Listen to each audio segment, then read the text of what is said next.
Good morning, this is James and welcome to my channel Art Trails and Tales. We're going to do a watercolor today. We are back in the Mojave Desert after a 4-month break off the road, getting fixed up, both me and the car, but now we're right as rain, and I thought I would share this watercolor day with you.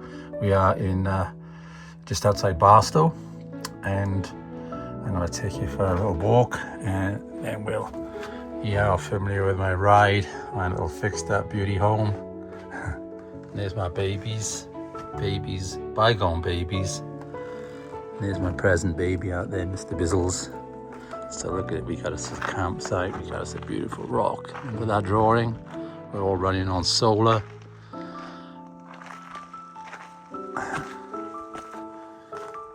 And here's the setup. This is not this is not the Mojave Desert. This is an artwork I prepared before. You've seen it. If you've not seen it, check out the Talley Vineyards Arroyo Grande video that I have recently produced. This is one of the artworks from that, and today we're going to fill it in as a watercolor. Isn't that just too much fun? What do you think, Bizzles?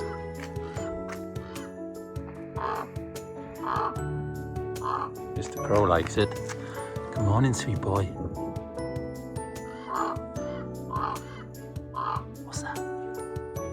Just as a recap, I was in Talley Vineyards in Arroyo Grande a few years back, did a whole bunch of watercolors, and these are right off my iPad, as you can see.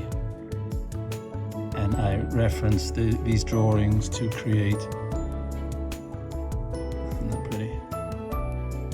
And I thought, there's the winery. Gotta go there, it's beautiful. You know, it took me a while, but over the years I've developed a unique and really delicious way of playing with oil paint. So I hope you check out that video right at the end. We're taking the original en plein air watercolor paintings I made at the vineyard. I developed a bunch of traces, old school, several layers of traces. Well, not several. Version 4 you're seeing here, version 5. This is the final version, working with some lovely felt tip pens, brush tip pens. Really does take a while to get to this point. It's a labor of love, but it's so worth it. Which can then be printed out over and over and given to your kids to play with if you like. And here's one of the sheets that we're working with today. Fixing to stay pretty much with the color palette already established in the original oil painting.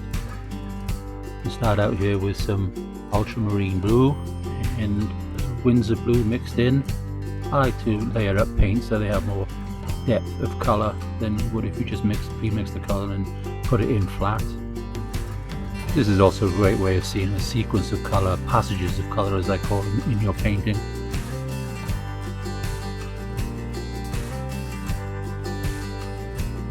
Now the lemon yellow going down here is underpainting color for the reds and the greens that will be introduced. Lemon yellow being a very transparent color, and you see that color coming through whatever it is you put on top of the blue to make it green, of course, and the warms.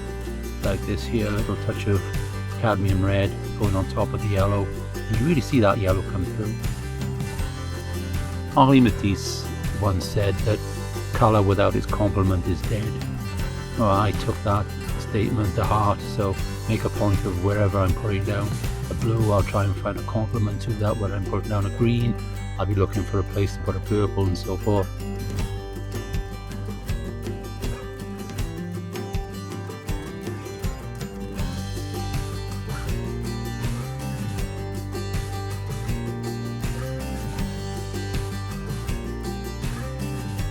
There's some sap green going in on top of the lemon yellow here, and that lemon yellow on the underside of the sap green. You can see it up in the top right hand corner where I'm working from. It really makes the green so much more vibrant.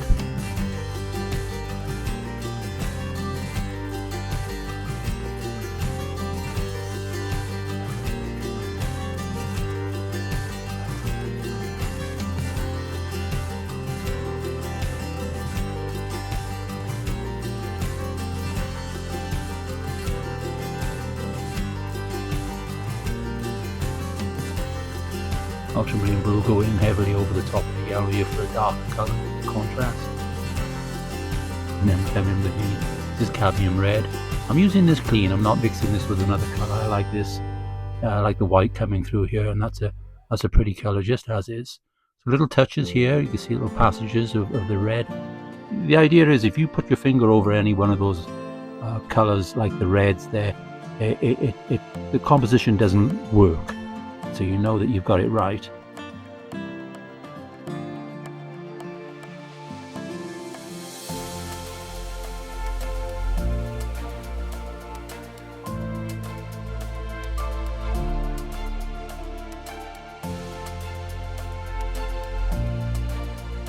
I pre-mixed this color so that I wouldn't have to mess around. I was a little anxious about how this particular watercolor would behave, but that went down nice and easy, nice and even. I'm using that same color mix and knock back some of the bright greens here in the foreground, so these are a little bit more settled and the bright colors stand out all the more.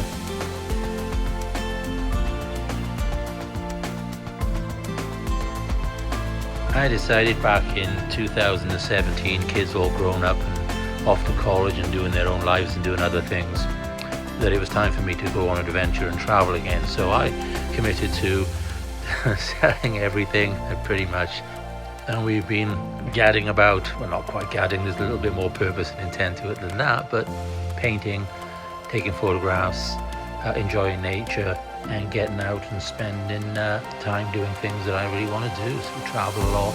Say we, that's my dogs and I. Along the way I've developed my own style, made a point of not taking lessons, even though I went to art school when I was 17. I've been at it as a creative of one sort or another ever since, but not to let anybody else tell me how to paint. So I've uncovered by hook and crook, and basically just a lot of hours, some interesting ways of painting.